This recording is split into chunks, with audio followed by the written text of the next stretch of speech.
A warm welcome to you wherever it is you're joining us from around the world. This is Enterprise Morning on Enterprise Television, and I am Henry Igwibike. I'm Choma Corner. All right, so in a bit we'll be going to our newspaper headlines to see what we have for you this morning, and right after that will be our main conversation also for today. Well, we'll get everything all sorted out for you. Please do to visit our website at www.enterprisetv.com, and also like, comment respectfully, and follow us on all our social media platforms at Enterprise TV S7. Our guest today, to do justice to our newspaper reviews, is no other.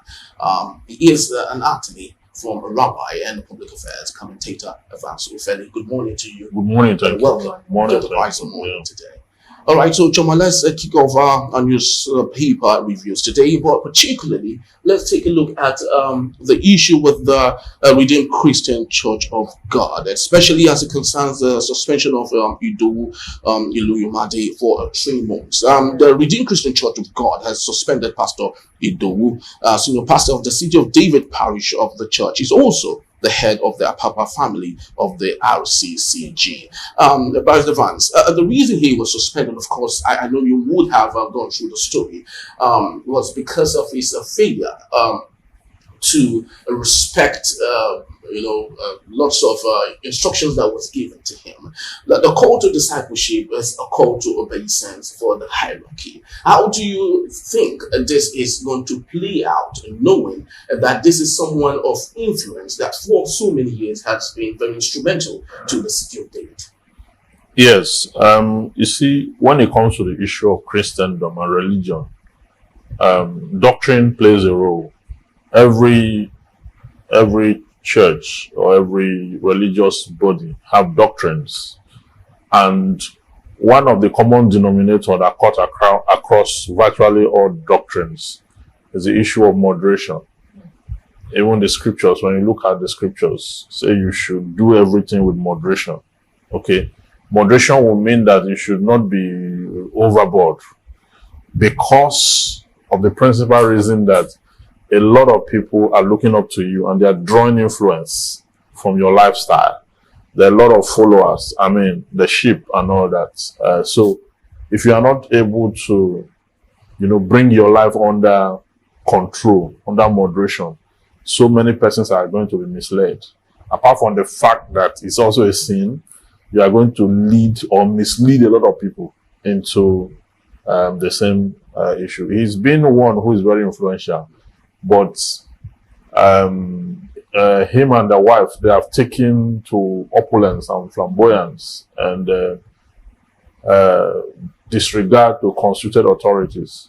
When people are made ministers of God and they are sent to go to a branch to administer the gospel, that is the primary assignment. You understand? So when you begin to bring flavor into the place to do birthday, and you bring the other worldly and charlatan, you turn the household of God into some sort of mockery. You understand? I'm a theologian. I'm not a practicing one. Okay? Part of the reason why I don't practice is because of this kind of things too. And the fact that they have reduced it to almost nothing. The Bible school that I attended is a core Bible school. Rema Bible International School. The doctrine of Jesus, the life of Jesus, what we were taught. Just like Philip stopped by when he asked the Ethiopian eunuch, this thing you just read now, do you understand it? And the Bible went further to say that Philip preached Christ. That's just the assignment of a clergy. It's for you to preach Christ. That's it. So any other thing you are doing to bring flavor, to bring this, to bring musicians from outside, you are destroying the cadre of the Bible. You are making a mockery of it. I am not ashamed of the gospel because it's a power of God unto salvation. That's what Paul said. He said about the gospel. It should be about the gospel. Anything that reduces the gospel should not be taken into consideration. Anything that contradicts it, anything that makes a mockery of it, should not be considered. Okay, thank you. Thank you, Barrister. Thank you. Looking at the whole scenario and how it played out, because the birthday of Pastor Iluyomade's wife came up after they lost one of their backbone in the church, which is Wigwe. Yeah. Well, and a lot of Nigerians reacted, and a lot of stories came out from research being made. The parish was built with Wigwe in the picture, and they saw it as a slap to their face that when they're supposed to be mourning, the wife of the pastor went out to celebrate her birthday, and she did it in a flamboyant way without getting to think about the family of someone who considered the church and them as an idol too. Now, do you think they suspending him is the right way? Because from the research being made also, they are looking for a way to remove him from the parish. Yes. Is that the right way to go about it?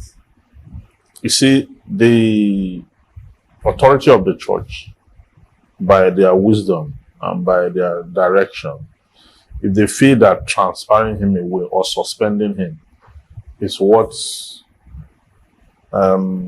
might bring sanity to the composition of that branch or that parish, they have a right to go ahead to do that. In the Bible, people were suspended. If you read the Bible very well, deacons were, the early church, they were suspended. In fact, there were people who acted contrary to the belief of what Christianity should be. There were those that died at the spot. Ananias and Sapphira, they sold land, they kept part of it and brought part and said, this is everything. They died. You understand? It's not fictional. They died, they were buried afterwards. So, the fact that it's a church does not mean people should not be suspended. Suspension is with discipline, whoever has erred. It's actually a ground, the church is a ground where forgiveness is preached earnestly. Okay, that we must forgive another, where people err. But forgiving them does not mean they should not be suspended or punished for acting outside their scope, even when they know that they ought to, pattern their way. They in the book of Ecclesiastes, the Bible says clearly that there's a time and a season for everything. You just lost a member, okay? It's actually a time for mourning, and the people were mourning other. Then you went about doing other things, and people were criticizing you. There was a time, I think they replied that they made a very funny statement, the husband and the wife, when they replied and all that. So, if the church want to take that decision, fine. We should go ahead and take the decision, because it is for the edification of the body of Christ. It does not lie in the head or hand of one man or one clergy to desecrate what took so many years to build. You understand? And the church should not condone that whatsoever. Very true. Okay. Yeah. All right, so just before we go, I don't know, but I'm thinking there are always two sides to a story. Do you think there's anything wrong if maybe he decides today to want to edge out of the communion and maybe go start of his? Is there anything wrong with it? Well, it's his prerogative. It's his prerogative to do that. But I think that whoever wants to start anything should not start it because you are chased away from somewhere. You should start it because there's a leading. The foundation is critical, because when you just move away and go and start, you are most likely going to gather another set of persons to mislead them. Okay, so let the foundation of any movement in the body of Christ be spirit led. You understand? If it's not spirit led, then you can as well just be jumping up and down and operating on carnal understanding or whatever you think it is. It's easy these days, okay, to go just gather certain persons, rent a warehouse, and then start. I could have done that. Because I went to school, I was trained in the lines of scriptures. But I will not do it. And people, if you are not called, don't do it. Please. It is not, because this thing so many persons are doing today is the reason why some persons cannot even, it's not, see, to live your life, how long are you going to be deceiving people? Or how long are you going to be saying you are called when you are not called?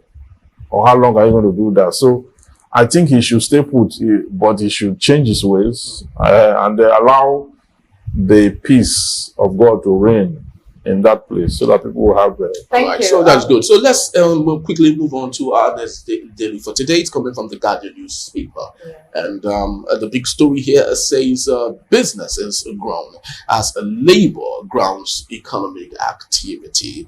So, and also, what do you have there? Okay, moving on the strike, PASEN shuts down National Assembly Court's electricity supply. Very true. And also, we have a mandate INEC to learn from South Africa's poll. HURIWA, that's Hurua, tells National Assembly, and that's on page 5 of the Guardian newspaper. Okay, moving on. NLC tackles federal government, National Assembly for National Anthem Bill over workers' welfare. For prioritizing National Anthem Bill over workers' welfare. Details are on page 30. Very true. And also judicial discretion when benches disposition goes against the law. And there's also a news analysis on page 4 of the Guardian newspaper. But let's take a look at the mandate INEC is given to learn from South Africa's poll. And of course, the ANC is losing majority in South Africa. And that was simply because the umpire has done an awesome job. What do you think INEC should learn from this process? You see, INEC actually know what to do. Their mandate is that of an umpire. An umpire should be unbiased. Okay? We have delegates there. By the way, Nigeria have delegates there. Yes, there. People observing the process and seeing what is going on and all that. To say that democracy should be with the absence of justice or with the absence of an umpire, balanced merit is, to say the least, most unfortunate. And that is the kind of democracy we have here. That's why it is ineffective. It's ineffective because every 4 years you vote billions to INEC to conduct elections. And in that same election where you voted this so much amount of money, INEC officials are caught mutilating results. Looking at the economic loss. You understand? You vote so much, you find now INEC start mutilating results. You find INEC telling you something like the results were not uploaded because there was a technical glitch. And that part were uploaded, they could not upload this one, they will not upload. The law did not say they must upload and all that. When you hear those things, you will now see the reason why the country cannot grow. In the last elections, people came out to vote. Some persons came out and chased them away. Ask them of their tribe.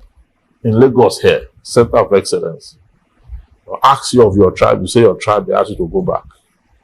In Lagos. So that is the election we spent that amount of money to conduct. Then the inner workings, you find politicians going to buy return officers, INEC officials, they were all ready to be bought. Everyone was ready to be bought. That's the country you want to change. That's the country that will grow and move forward. You cannot conduct election. So it tells you that we are not going anywhere until we're able to have the kind of INEC that can stick to merit, that can say even if the heavens fall, it's going to be merit. Not the one that will announce result for 4 a.m. for the fear of insurrection. Thank you. Sorry to cut you short, Barrister. Talking about the kind of INEC that would not announce result at 4 a.m. Looking at the past experience we had, especially in the last concluded election, which was just last year, and a lot of Nigerians, because a lot of Nigerians had high hopes, and it was dashed. So persons were seen cutting their voters card and saying they will never vote. Do you think something like this that is happening in South Africa would ever happen in Nigeria? It's possible. Now we can have free and fair election. There was the time we had free and fair election. Because you are very young, very, very young. In 1993. There was an election that was devoid of where you came from. In fact, the two candidates that came out were both Muslims. It didn't matter. People came out, you understand, and they voted. They voted not on the basis of tribe, religion, or ethnicity.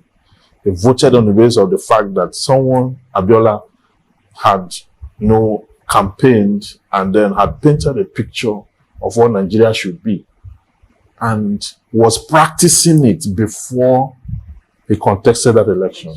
But because we're under military rule, after the election and there were a lot of issues, he declared himself winner, he was charged for treason. That election was annulled by Babangida. You know Babangida? You know him? This is dead or alive? He's dead. So, what I'm trying to say is that the military, soiled the process. But what you can say is that it was this same INEC, this same institution that conducted that election. So that same institution can conduct a free and fair election where they can say, you know what, the politicians will stay away. Okay? The politicians will go and campaign, face the people. If you can convince them enough, they'll vote for you.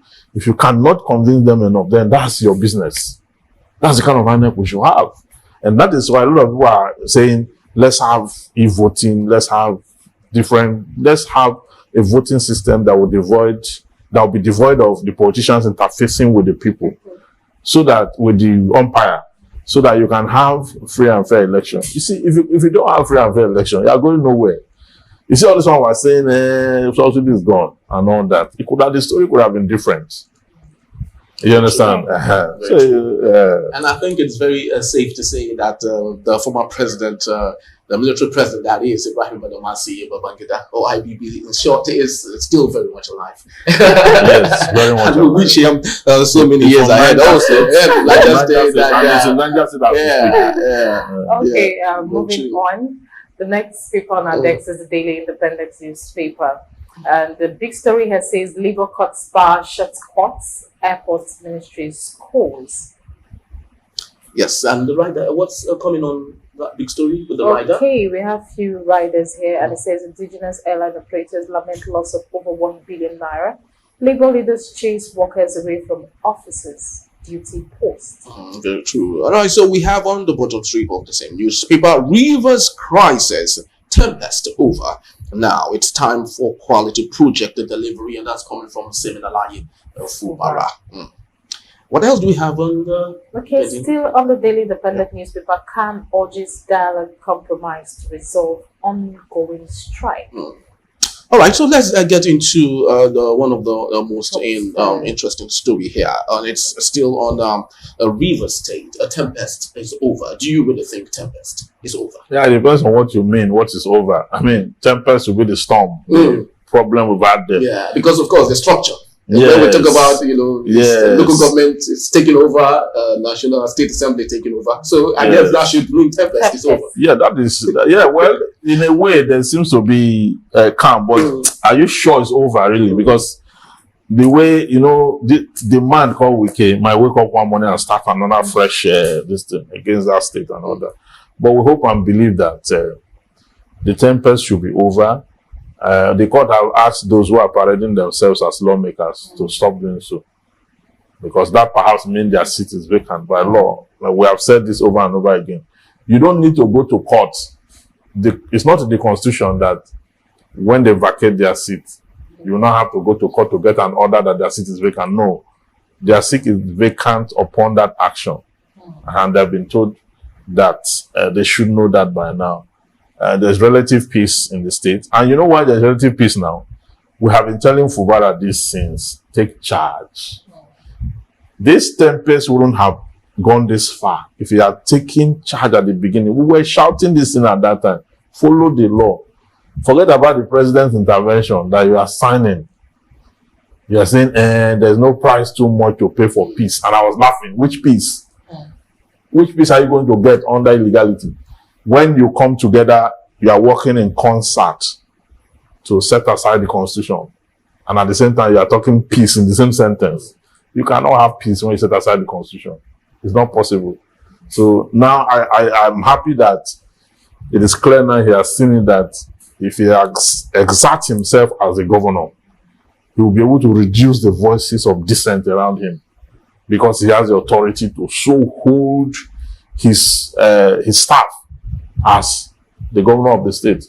So we should keep it at this, okay? You know, this is how to go about it.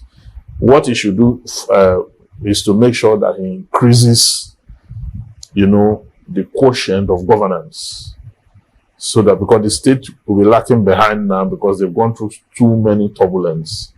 So he should now prove himself that he can govern proper and he can lead the state to development. Okay. Thank you, Barrister. Now, looking at your comment that you made a strategic comment saying that we could just wake up one morning and start up something. Yes. Now, looking at the current way he's actually trying to bring up development and work to bring up projects and make sure that they come out alive, where do you think will be the next door Wiki will be coming in from if you are to strategically talk about it? Well, Wiki cannot be predicted. He has said it that when the time comes, they will know who is in charge. And I presuppose that he's talking about maybe the next election. Whatever he thinks he wants to do against Fubara, maybe to make him lose or whatever it is. But ultimately, it is the people that donate their allegiance, not Wiki. It is the people that will vote, you understand, that will test Fubara with what he has done so far and say, okay, with what he has done so far, we want to give him another 4 years. It's the people that will decide that. But one of the problem again about the people again is that these same people can actually be bought. Whether or not Fubara is doing well, or it does not matter. That is why the problem of Nigeria does not just lie squarely on leadership. It lies heavily on followership. People have refused to keep their dignity. It cuts across all spheres of life. There are things I see people do and I'm wondering. I was asking, you mean you did this really? Maybe because I was raised in the military environment. There are things I cannot. Okay, I'll go to the polls now and collect money. To do what exactly? So that I'll vote the person that paid me and go home to sleep. Then I will stretch one morning and say, Nigeria will be good. How is it going to be good? Or I'll go to the expressway to start to defecate. That's how I'm going to change. That's how this country will be good. I'll go and falsify results to go and do nonsense. That's how this country will be. People must learn to be disciplined. They say, no, because the people are poor. They need to, they say people must be honest in their poverty. You should hold your poverty with pride and say, you see this thing you have brought, I will not collect it and I will not vote for you. If Nigerians don't get to that level of laying their lives down, except a corn of a wheat falls to the ground and die, it abides not. If they don't, see, this country will not change by lip service. It's going to change by sacrifice. It's going to change by people laying down their lives. You understand? For a better tomorrow. The Nigerian I know will hardly get to that point. But if he ever gets to that point, then we are at the verge of change. Very true.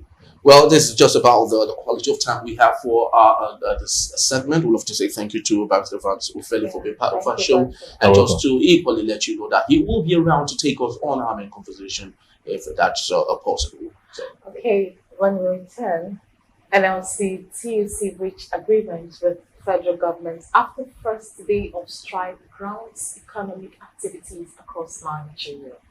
Details in a bit.